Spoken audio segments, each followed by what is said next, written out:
And good morning, everybody. Welcome. Hot Takes Goodman and Renck for all the football we've been talking about, and the Nuggets and the Avalanche and the Rockies are getting ready to start spring training. We're going to lead with that, but not with the story that people might think. Good morning. How are you? Doing fantastic, Eric. How are you? I am doing really well. Before we get the show started, I want to tell you about the Sportsbook Bar and Grill in the DTC, the Highlands Ranch, and Parker as well. What a great place to go for so many reasons. I would say I'm there at least once a week, hanging out with friends. The food there is absolutely amazing. There are times I will just go in there for lunch, and it is busy, and that tells you it's just more than a sports bar. It is a place where people really enjoy eating lunch and dinner as well. Every seat is a great seat in the house. When you go to the Sportsbook Bar and Grill, you can find them in the DTC, Highlands Ranch, and Parker. Time now for the lead. The lead is presented by Sasquatch Casino, a family-owned casino that treats you like family. All right, Troy, longtime baseball insider Bob Nightingale, I'm guessing a guy you know very well, is reporting that Kris Bryant is going on the 60-day injury list, and he's going to be out the first 57 games of the regular season. No spring training for him. Bryant has only played in 11 games last season. He's played a total of 170 games in the first 4 years of his 7-year, $182 million contract. What is the best way, if possible, for the Rockies to get out of this mess? Well, it's over here. He's never going to play another inning for the Rockies. I talked to Rockies general manager Josh Burns last night at length for a couple of different stories I'm working on. But, you know, he basically said Chris's people, that's the Boris Corporation, said he's not close to ready. You know, let's not pretend that he's going to go to spring training and work through it. He's not ready. Physically, his back will not cooperate. And I feel for that. I do. Kris gets criticized, as he should, for not producing. That's part of professional sports. And when you're the highest paid player, injuries suck. And for anyone.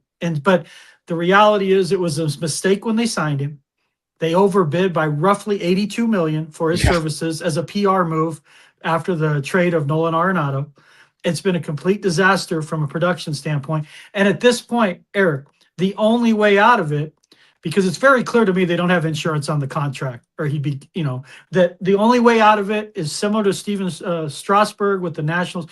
You just buy him out, or you work out a payment schedule. Scott Boras is not going to walk away from any of the money. That's how this works. Yep. So basically for me, it's two things. Either you buy him out and set up a payment schedule, or it's a workman's comp issue, perhaps, that you're going to try to file a claim to claw back some money. Either way, to me, I just say stay in Vegas and rehab and let us know your direct deposit number. Because it just doesn't make sense to have him around, because he doesn't bring any of the juice. He's defeated. He's not a locker room guy, if you will. He's not a good vibes guy. Just admit it was a colossal mistake. You're under new management and move on. Is it fair to say that, and I'll use an analogy here, you're 30 years old, you flirted with a girl in high school, and you still can't get her off your mind? Kind of like what I was told, the Rockies wanted to draft Bryant when he was available, but the Cubs took him instead. And what happened with the Rockies was they overbid, and they bid against themselves to get him because, like the analogy, the 30-year-old guy still had eyes for the girl they had a crush on in high school. Yeah, well, it was specifically Dick Monfort. I ripped Bill Schmidt for so many things, he and Greg Fiesel. The Kris Bryant deal was exclusively a Dick Monfort production. He wanted Kris Bryant. He negotiated the deal. He basically said, we're going to get Kris Bryant. And Bryant didn't want to come here, but his next best offer, remember, he had been traded from the Cubs to the Giants, and he didn't really help them there. And the problem was he had no power anymore. That's as it started to relate to his back. But the next best offer, according to multiple sources I talked to during that time, not recent, during that time of reporting on it, was right around 105 million. And they bid 182. So it made it impossible for him to turn it down. Yeah. And almost immediately, Kris had regret when he got here. And because he'd been on these really good Cubs teams, Right. he'd won a World Series, he'd won an MVP, and he came to the Rockies and it was like, oh my, like we got no shot. Yeah. And then he made it worse by not. And remember that first spring training? I don't know if you remember this. They said, oh, he's going to play left field. And I'm like, oh my God, like Yeah. it's bad enough you're overpaying him. Once you put him in left field, he's going to be a minus defender in Right. Colorado, especially. I'm like, he's going to have to hit 40 home runs to even begin to approach being worth his contract. Just stick him at first and live with it. And Right. it's just like they had no vision, no plan. And then you throw in the injuries. And again, those suck. He's not like Kris is saying, I want to be hurt, but it's made him completely untradeable. It's just the worst. It's very similar to Anthony Rendon in Washington. The difference is Rendon is generally considered one of the worst guys in the league in terms of personality, where Kris is one of the nicest guys you'll ever meet. Yeah. He's done. I don't think he ever plays again, Eric. Just to put it in perspective about what you just said, the Rockies are under new management, even though Dick Monfort is running the team. Here's another great Dick Monfort story on why he needed to put this under new management. I was told by an excellent source that he, talking about Dick, was working on trading Todd Helton. That was his baby. That's what he wanted to do in theory. Not that he wanted to trade Todd Helton, but he was trying to engineer it behind the scenes without Dan O'Dowd even knowing about it. And then it was eventually brought to Dan. And my understanding is Dan was like, what the hell are you talking about? What do you mean we're trying to trade Todd Helton? Those are just two stories, taking Helton. And now with what you're saying with Kris Bryant, that's why Dick Monfort needed to get out of the baseball operations side of this franchise and put in the hands of Walker and a new president and a new GM, because you just didn't know what this guy was working on until the cement was not only poured, but it was half dried. Well, and part of it is the trades he nixed. I can't tell you how many trades over the deadline the last 6-7 years, whether it was when you look at Trevor Story, John Gray, Brett Suter, the reliever. I like these guys. I like them. We just keep them like they're. It just makes no sense. Like these are guys who are openly telling you, I'm not re-signing here. Then you have to trade them. And he was just, no, I like him. I like talking ball with them. And it's like, my word. Didn't get their cell number and call them, like the rest of us. It was just like, it was just that corner, like that mom and pop grocery store feel of, we can't fire Johnny or let him go because who's going to stack the boxes? I don't know. The 200 people apply on the next day. You'll find someone. And it was just so small-minded.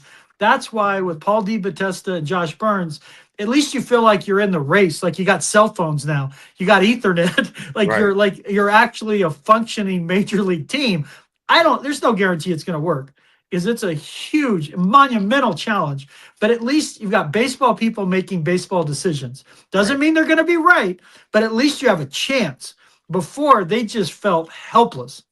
I don't know if it's going to turn into the situation I'm about to talk about, but you can only hope and pray that it will. First of all, it can't get any worse with Dick Monfort making baseball decisions. Is that a fair statement? 100%. And last year was the culmination. Well, it was Dick and Bill Schmidt and Greg Fiesel, the triumvirate. It was all three of them together. Right. It can't get worse than that. With that, the only story that I can truly think of that might be a parallel, because I grew up in Chicago.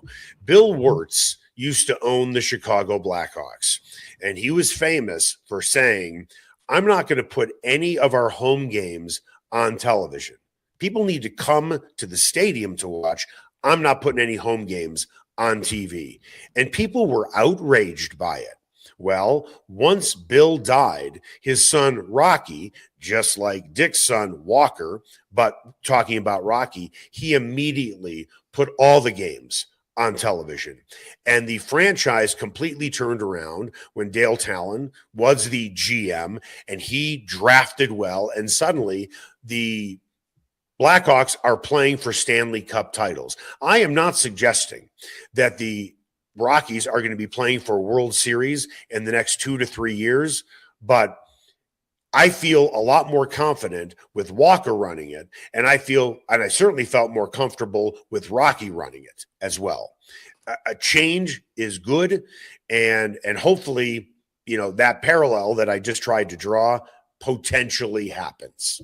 Well, just look at the White Sox from last year, how much they improved with basically new leadership, and you draft a couple of the right guys, and all of a sudden you look like a functional major league franchise again. To compete for championships, that is, a long way down that. That'd be amazing if that happened, and sometimes that can trigger it. But you mentioned good drafts.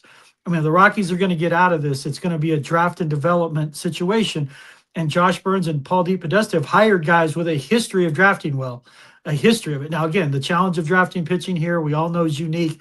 But again, at least it feels like they have a vision, a path. It's coordinated. The players, like, there's buy-in, and I give Walker credit. This offseason, they signed another Jose Quintana last night, the Japanese lefty from the Orioles. They had Michael Lorenzen. They've added 3 veteran pitchers. They trade for McCarty. They get Castro. They've had more activity in this offseason than they had like the previous 5 years combined. Right. So at least, that you can see some of the pieces moving. That, and again, fans, I get it. They don't deserve the benefit of the doubt. I understand it. I totally get it. But at least if you back up, you can see that, okay, at least there's a plan in place now, and guys trying to execute a plan. When we dealt with COVID, Kris Bryant was one of the guys who said, I don't feel comfortable playing. And because of that, he was considered by many soft. And now that he has a back injury, and specifically he has chronic recurring lower back pain stemming from lumbar degenerative disc disease. I have been dealing with a bad back for a while. I could not walk for 10 days, and I was hospitalized on Thanksgiving, this past Thanksgiving. I understand what a bad back can do, so I have a lot of empathy for this guy. But when he sat out games during COVID, I think people looked at him as soft, and now he has a back injury. How serious is it really? Quite frankly, I have a lot of empathy for the guy, and a lot more empathy for him than I do with the Rockies, who chased this guy and overpaid him. Don't you? Not necessarily, because it was known in baseball that Kris just didn't love baseball. Well, and you know who else didn't? Ian Stewart, a guy who but they didn't pay Ian Stewart $182 million. No, I understand that, but they propped him up like right. Brendan Rodgers as the second coming to a pick your favorite Hall of Famer.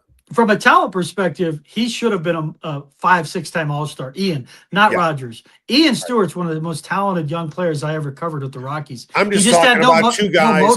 I'm just talking about 2 guys that I can remember since being here since 2004. 2 prospects that had been that were propped up to a huge level. Like, this guy's going to be great. Right, but it's a little different when there's not much money involved. The problem with Kris is you could have literally, if you were Dick Monfort or Bill Schmidt, gone through your cell phone and done just literally a roulette and hit a button of a current player. And they would have told you, Kris, nice guy. Right. Fire doesn't burn real bright on that one. Right. And he'd already won a championship. He'd already won MVP. Right. He's married with kids. The idea that he was going to be the guy to be the rudder for a franchise, which at that point was still an obviously huge project because you had just traded Nolan away. Like, none of it made sense. Kris is always best when he's a complementary piece, not necessarily for production, but how the fit in the dugout. Jason Hayward was like the leader of those Cubs teams. Yeah. That's never been Kris. And so you ask him to do something, frankly, his personality doesn't fit. And unlike with Russell Wilson, there were things behind the scenes I think even the Broncos didn't know of how high maintenance and what a diva he'd become. That's on them. That's on them. But I'm saying there's things they learned, like, oh my God, Kris, it was all there. Everyone in baseball knew, the guy's been a good player, but he's not the fire isn't burning real bright. And that's where, again, you get caught up doing PR moves, not baseball moves. And unfortunately, this is the fallout. This is a 2-step thing we're going to talk about next, because people will say, where does Kris Bryant rank as the worst trade, deal, signing in Colorado sports history? But let's start with, is this the worst move ever by the Rockies organization?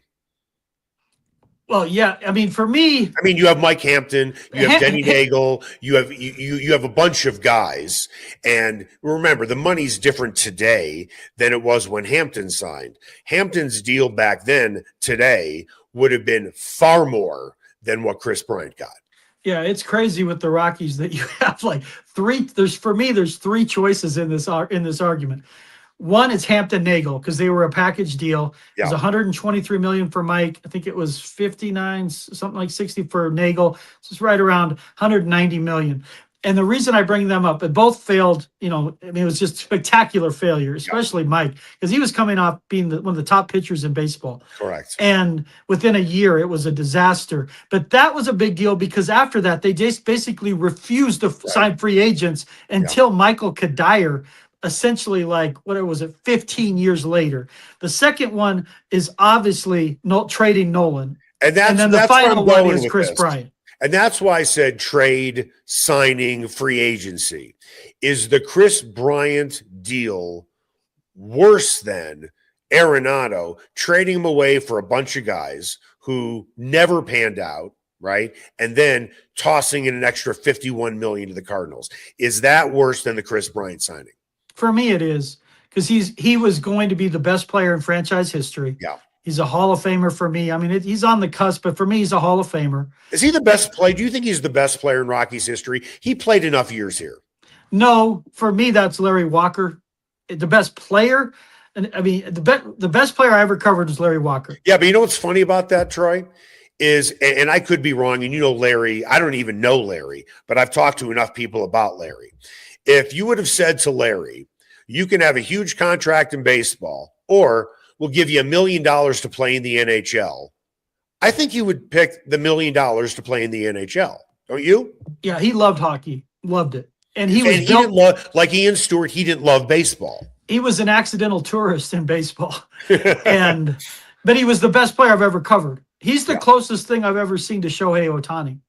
You talk about a guy of 6'4", 230, who would run the equivalent of like a 4'5", 4'6", 40. Best arm on the team, hit for power, hit for average. But yeah, he was hurt all the time. And he would lose interest when they would get out of the race. But Nolan statistically would be like Helton if he had stayed. Let's say he stayed for 16 years or whatever. He and Todd would have compared similarly, and Nolan would have the 12 Gold Gloves. So it just depends how you look. Best player I ever covered was Larry Walker. Best hitter I ever covered was Todd Helton. And then the other two best players were Tulo and Cargo. Right. But Nolan was on track to be the greatest Rocky had he stayed. And to get nothing for him, that stinks, other than a few beyond terrible years from Austin Gomber. That stinks. But like you said, it was basically a money laundering campaign to get $51 million off the books. They had to pay the Cardinals to get the other, whatever it was left on the contract, 100. And the reason they did that was because of COVID. Yeah. They are so dependent on attendance. And Dick just did the math. Like, we're going to have 0 attendance instead of 30,000. How do we get that money? How do we save it? Okay, I'll pay the Cardinals like a bank loan. I'll pay them $51 million if I get out from underneath the rest of the contract. To do that with your best player? Oh my God, that sucks. So when you look at the worst deals, trades, free agency, signings, whatever, is Russell Wilson still at the top of the list? Above I don't see how you can argue that Kris Bryant is worse than Wilson when you throw in the draft picks, you throw in the contract, and then you throw in how he played specifically under Hackett. I mean, I remember going to Russell Wilson's first practice that we were allowed to view, and I'm like, man, this guy's torso is built like a tree. Yeah, he was huge. And then you come to find out he really wasn't in shape either. And then, of course, let's throw in all the dead cap space. With Bryant, it's bad because he hasn't really played. But the potential damage that Wilson could have wrecked, specifically with the dead cap, fortunately, the Broncos found a way to get through it. But there is a salary cap in the NFL. In baseball, there isn't a salary cap. But then again, Monfort, I don't think you can really criticize Dick Monfort for not spending. I think that's a false narrative that he's cheap. But he wasn't up against a salary cap either in order to absorb that and still get players. Well, he is cheap when it comes to external help. He will pay in-house guys, and he's done that consistently for years. The problem is spending wisely. It's not the spending. It's and how that's what I used to say about with Bill Schmidt. It's not so much that Dick doesn't want to spend. He's just giving the wrong guy the checkbook to do it. Right. And then that guy got so tentative. It's like, if I just make no deals, I can't be criticized. But then again, it saves money. But then again, Dick, as you just pointed out, was heavily involved in the not in everything. No. In the Kris Bryant deal, he was, though. 100%. He didn't hand that checkbook to Bill Schmidt and say do whatever you want, and then he signed Kris Bryant. It was Monfort who signed the check and brought out the checkbook instead of handing it and giving the decision to somebody who should not have been given the power to spend money. Yeah, and then that person realized that the easiest way to make my boss happy is don't spend his money. And so you just get paralyzed by fear and never do anything, either in trades or spending. The interesting thing with Wilson is, and I lived it, I covered it, is if you just evaluate the player impact, Russell had a functional second season here. 26 touchdowns, 9 interceptions. Like, if you didn't know and you didn't watch it, you're like, oh, he looked like he had a pretty good year. He didn't, because they were terrible in the red zone, and he didn't fit Sean's offense. But he was a functional starting quarterback in the NFL. You laid it out well, Eric. The problem is it was all of the shrapnel, the draft picks, the cap damage, and the fact that George Payton made that trade and helped get them out of it is one of the, along with Garrett Bowles, one of the biggest turnarounds in Broncos history. Because I've written before that George Payton should have been fired for that deal and for Hackett. And I don't have empathy for a situation, but that was the absence of ownership. Joe Ellis had checked out. Nobody's in charge. And they're like, go ahead and run it, George. And he had never run. He'd never been a GM. They were so desperate for a quarterback after that year. And like, we're going to do anything we can. And so you go all in. But I will say, the one thing I don't completely pen on the Penners, because they get blamed, and to a lesser degree Payton, but they were always going to have to give Russell this deal. Yes. Everyone's like, well, they'd have to give him a contract. Yeah, you don't trade 7 guys and then not give him the contract. I mean, and he's going to let's just paint that picture. We trade essentially like 6 assets and then don't give him a contract. And his first games at Seattle, the reason he got out of Seattle was what? He wanted a new contract. The optics were impossible. It was always going to be a deal. So it's like, that part I get a little agitated. People are like, well, you didn't have to give him a contract. Yes, you did. Well, it was all part of it. Now, it was a stupid contract. Yeah. And the Penners approved it, but they had been on the job for like 1 week. Right. They took over August 10th, and that contract got signed 2 weeks later. I remember when the Penners showed up at the first practice since buying the team, and Russell Wilson's agent was at practice. 100%. And they were talking to each other. And here's something else to consider as well. Does anybody really think that Russell Wilson would have approved the trade knowing that there wasn't a chance potentially to get a deal with the Broncos? There's no way he would have. And that's my point. I'm just piggybacking on what you said. You and I have had a lot of conversations about ownership, and so since I've been here, it's been Bolin, the Bolin Trust, and then the Penners. The importance of leadership and hiring the right people and allowing them to do their jobs. To the Penners' credit, in theory, not credit, I should say, but to defend the Penners, they were on the job for 1 week? Roughly before before the wheels started turning about a new contract. I'm sure they would have told you, we don't have a lot of football knowledge, so we need to depend on the people telling us what they are telling us. And it was George Payton who engineered the trade, right? I don't think today, if this situation appeared again, I don't think the Penners would have approved the Russell Wilson deal today. I believe that's correct. And part of the revisionist history is funny. When they got Wilson, people, and myself included, I loved the deal because it wasn't Aaron Rodgers. He's like 7 years younger. The previous season was a little jacked up, but it was a finger injury that you could point to, and he still was really effective. the thing I didn't know about is I don't cover the Seahawks.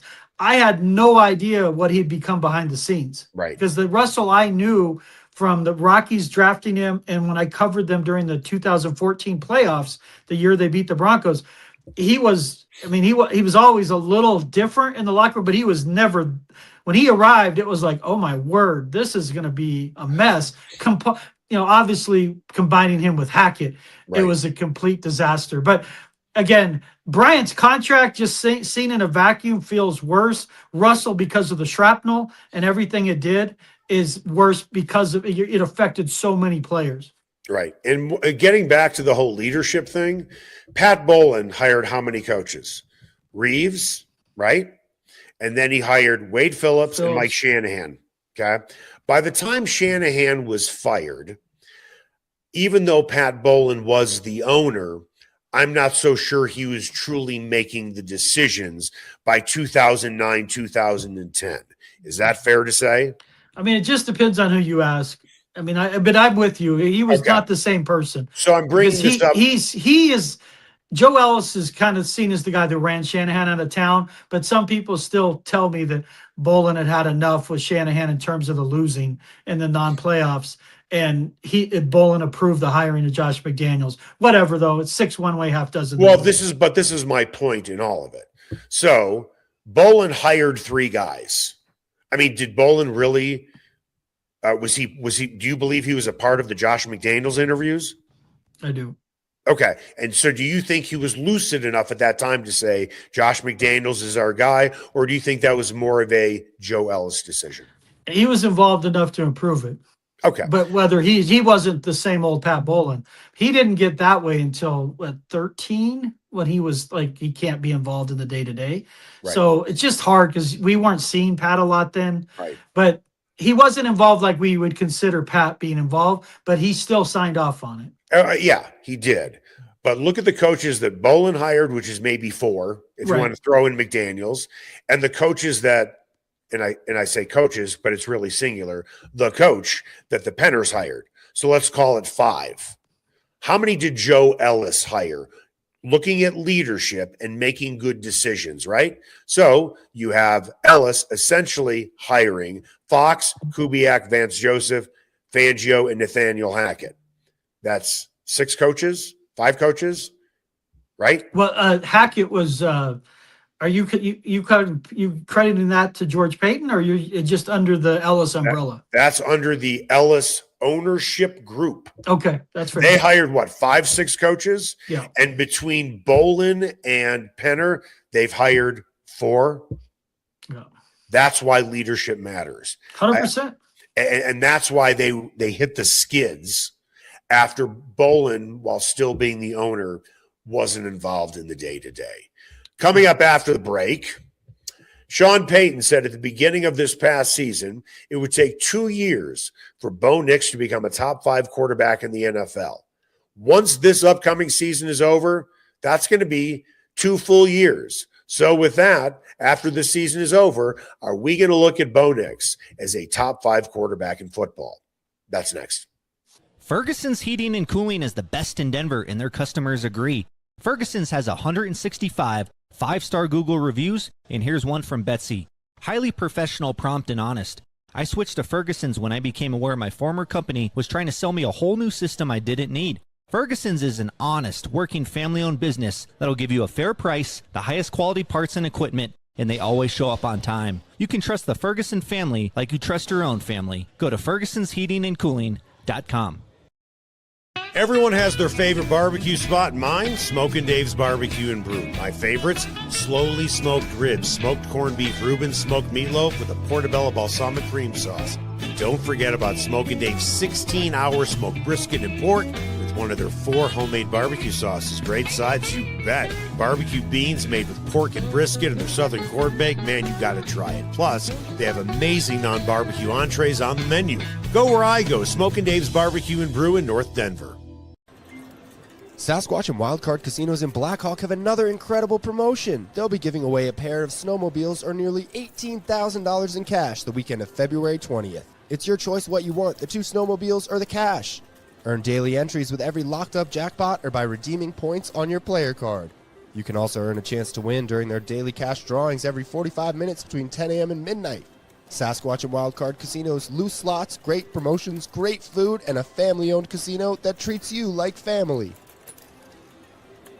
Everyone has their favorite sports bar. Mine, the Sportsbook Bar and Grill in Highlands Ranch, DTC, and now in Parker. All their locations are everything a sports bar should be. An upscale menu with 12 different burgers, outstanding wings, and my favorite, the Philly cheesesteak egg rolls. They've got every game on the NFL Sunday Ticket, MLB Extra Innings, NHL Center Ice, NBA League Pass, plus soccer, rugby, and UFC.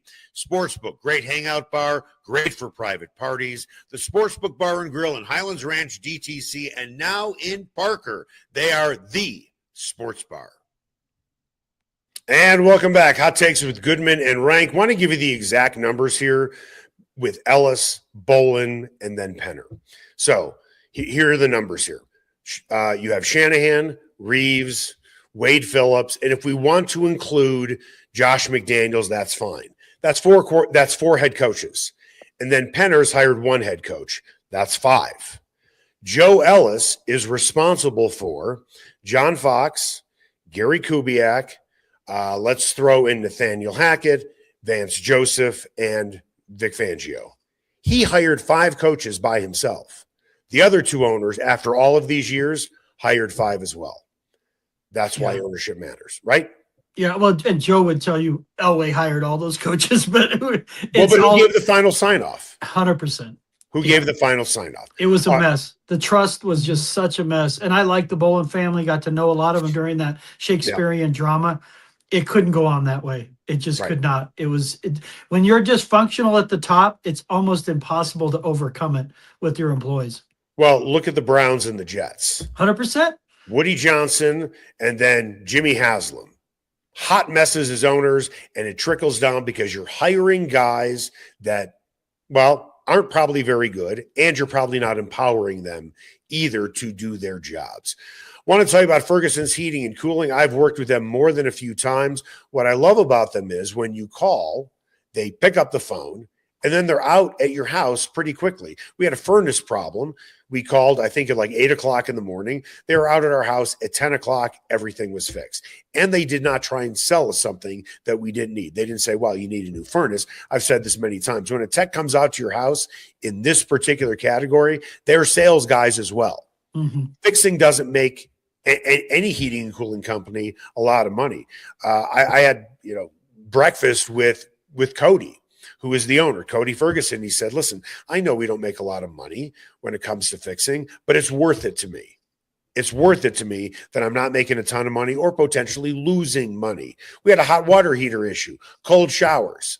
Called them at like 8 o'clock in the morning. They were out at 10 o'clock. We did need a new hot water heater because ours was over 10 years old. Everything has worked perfectly since then. Ferguson's Heating and Cooling. Go to fergusonsheatingandcooling.com. Time now for What's Trending. What's Trending is presented by Ferguson's Heating and Cooling.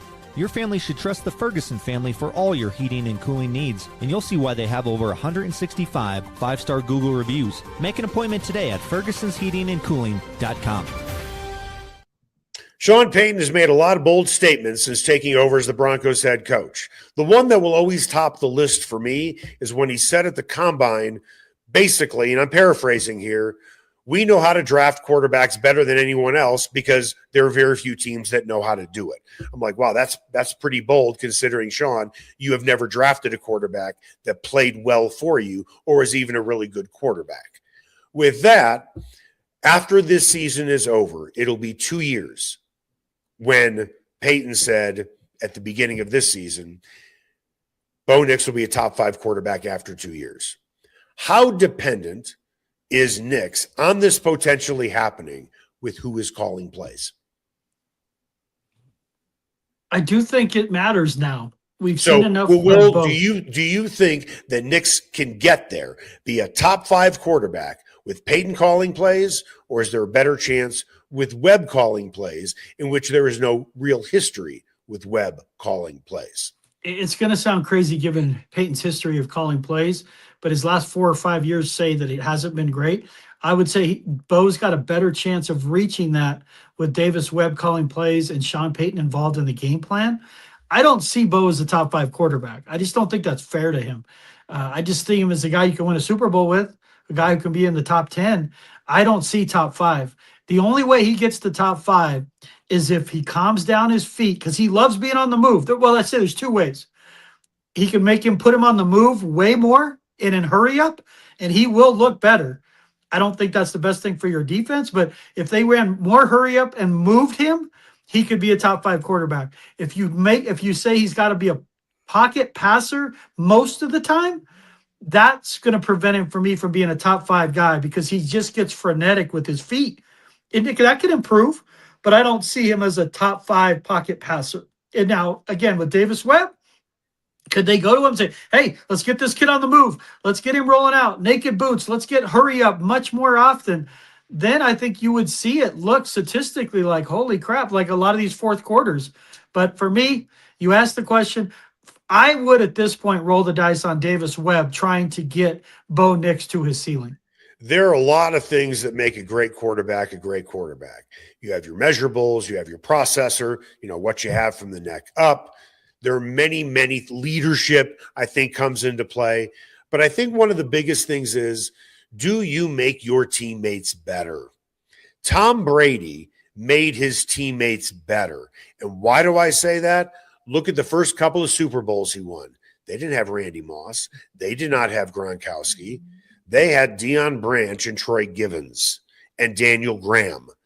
And that's not a knock on any of them, but none of them are Julian Edelman and Amendola and Moss. Wes Welker. Right. For Peyton Manning, he did inherit some pretty good talent. Marvin Harrison, Reggie Wayne, Demaryius Thomas, so on and so forth. All of that said, is Bo Nix right now a guy who makes his teammates better? He doesn't make receivers pop, but he makes his team better because of his leadership and ability to win late. So it's nuanced for me. But is he maxing out like Brady did with Branch and Givens? Does he, and I agree with you with the leadership, they believe in him. Yes. And that's really important. That is an intangible that you don't find in a box score. But the question is, does he make Sutton better, Franklin better? Does he make Mims better? He makes Sutton better. Do it, but does he do it now? He doesn't do it consistently. He makes Sutton better for sure, because he leans on him pretty much in every big play, every third down. Right. And I think we could say that he found a connection with Troy Franklin. Those two I would put in the yes category. But the troubling part is Evan Ingram was a ghost, and Marvin Mims is just an every once a month great player. Right. So, and that's why I go back to the Davis Webb conversation. Do you put that, Eric, on Bo Nix, or do you put that on the guy calling the plays? And I think they probably both share blame, that when plays break down, Nix only looks to a couple of guys. And Mims wasn't one of them. Ingram clearly wasn't one of them. So is that Nix, or is that just the nature of the way the play's called? That I don't have the full answer. I'm not watching the all 22 and writing down it. But that's where Nix can get better for sure. But I think that's where Webb could help Nix get better, is better in the middle of the field, Eric. Did they just feel like the one guy he makes better clearly every week for the most part in 2 years is Cortland Sutton? There's another intangible that's involved, and everything that you just said I agree with, but let's go back a couple of steps. It's hard to become better as a quarterback when you look at a game and see what a guy is doing, then you look at a box score. It's hard to be a really, really good quarterback when it takes forever to get the play call in and the play clock is winding down. You can't survey the defense. That is something that hinders and would hinder any quarterback. To me, that's where it begins. If the play call goes in faster, instead of Nix looking over the sidelines and barking at Payton and going, it doesn't set him up to succeed at all. Yeah, and that's a problem that has to be cleaned up. That's an operation problem. That's not a game plan problem. That's an operation problem. And we've all seen it. And when Nix gets up to the line with more time, he Yeah. looks more comfortable. Right. He looks like an athlete. Now his confidence. But if he's frenetic and he's screaming and he's looking around, he's yelling at guys to get to the right spots, that Drew Brees can overcome that with 2 seconds left. Bo doesn't process that way yet. That's not fair. And that's where I've said with Sean, coach the guy you have, not the guy you used to have. Right. And there's so many times I'll watch him and like, he thinks he's coaching Drew Brees. Yeah. And because Bo is incredibly smart, but he's not Drew Brees. That's not fair. Drew Brees is, an Einstein quarterback. Like, one guy's an A student, the other guy's an all-time. Like, that's where, come on now, let's be fair. Anytime people compare people to Hall of Famers, it drives me crazy because it's the 1 percentile. Stop. Tua is going to be Drew Brees because he's accurate. Give me a break. Like, you're talking about when you say Hall of Famers, you can't say now. Could Nix be Drew Brees light? Yes, he has those characteristics. But Sean, I watched it in camp. Sean was coaching him like he was in his 7th season. Right. And I didn't think it was fair to Bo. It'd be more fair if you had better weapons around him. Right. But you can't ask the kid, go ace the test and then go ace it for the rest of your teammates too. Like, that's just too much. You got to give him more help.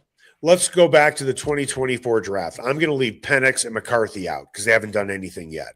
So let's look at the other 4 guys who were taken in the first round. You have Caleb Williams, Drake Maye, Jaden Daniels, and Bo Nix. 3 years from now, who is the best of the bunch, and rank them? I mean, for me, it's going to be Caleb Williams from a talent perspective, arm perspective, fit with a coach now that he feels like, I mean, it wasn't pretty early, but an understanding of the game. He's just the most talented now he's got coaching. I would say it'd be Caleb Williams, and I don't trust Jaden Daniels' health. So I'm gonna say it'll be controversial. I don't care because I'm just not sold on Maye. I'm not. Right. I'm gonna say Caleb Williams, Bo Nix, Drake Maye, Jaden Daniels, and I only put Jaden Daniels 4th, not 2nd, because of the injury issue. I'm really concerned he's going to stay healthy. Well, it's a good way to end the show because I agree with your order. Really? That's Absolutely. A surprise. No, I think we agree on more things than we disagree on, but I think you laid it out beautifully, starting with Daniel's potential injury situation. So I would put him last only because I don't know how much the guy is going to play. If you're telling me he's going to play 16 games over the next 3 years, he might jump to the top. But I agree. I can't count on that. What about this? One guy to win a game 3 years from now, Nix or Maye? Nix. Okay. So we're on the same page then. One guy to win a game, Caleb Williams or Nix? Caleb Williams. Yeah, but you know what? I had pause. Well, and I wouldn't pause for this reason. I've already seen it with Nix. And I saw it with Caleb last year like 3 times where he made throws that no one else other than maybe Allen or Mahomes could make. And I'm not even sure they could have made 2 of those throws. The problem with Williams is for all the great plays that he makes, sometimes you're like, where the fuck are you throwing? He's erratic. Right. Okay. And we don't get that from Nix as much. Not as much. And if he cleans that up where he could start hitting in the middle of the field, taking layups, it's interesting. I mean, the health is a part of it, the team around him, but I'd love to have that conversation in 3 years and see if we're right. But if Daniels is healthy, we're going to look stupid. Well, with the 3-year contract that you just signed to do this show, we will talk about it in 3 years. That's going to do it for us. Hot Takes, Goodman and Renck. Make it the best possible day you can.